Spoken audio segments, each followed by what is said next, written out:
Bruce, we were talking about technology earlier, and you mentioned drones. Well, you hear about drones all the time on TV and the internet nowadays.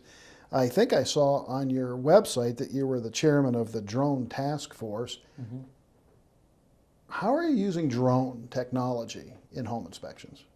Well, I'm going to correct you just a little bit. If I wanted to be the amateur, I could say drone. Being that I'm trying to be a little bit more professional, I'm going to call them UASs or UAVs, unmanned systems or unmanned vehicles. But drone is the slang that they're using in the industry when you're buying them over at Best Buy or Amazon or Fry's Electronics, then you're out buying your drone. There's different types of drones out there, from the ones that are the toys to the ones that some of the professionals are using. About 2 years ago, when the industry started really taking off, being that I'm involved at the national level as a director, we had looked at how do we support our industry and our fellow home inspectors on getting the right information, making sure that they're certified or licensed, or using the right product for the right application.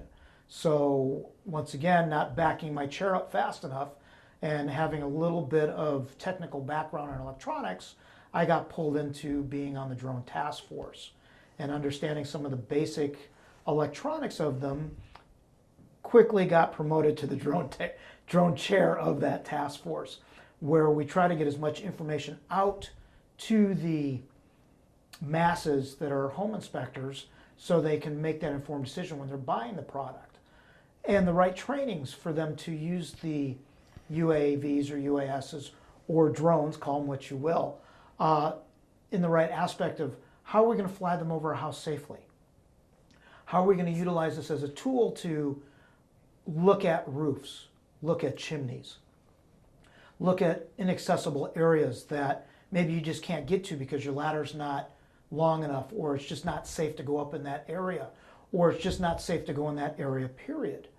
Home inspectors are now using these tools for other things, from mapping the property out, being able to tell where maybe their septic is, being able to go out in certain parts of the property where you couldn't get to before because of trees or different things going on the property. You just couldn't get out to them, to give the client a better overall view of what's going on the property, to utilize this as a tool to give the client even more information. There's lots of roofs that you can't get up to because of either the material or how steep they are, or even because they're just too high.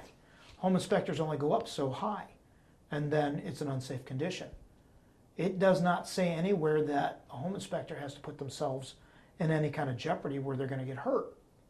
In Arizona, there's sometimes properties out in Cave Creek, Carefree, Maricopa, Apache Junction, Buckeye, where you just don't want to go out and to walk around in the back second part of the acreage because there's live things out there that bite and sting, and you just don't want to go out there because you could possibly get hurt.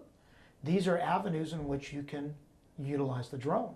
Some areas back east, they have rivers or creeks going through that you just can't see some of the erosion or some of the water damage. The drone will allow you to take pictures of that property as well. So as the technology gets better and we start incorporating more technology and start using it, it gives more information to the end user or the client, a better product. And once again, it's all about serving the client professionally and making sure that they're getting the information they need so they can move on with their transaction.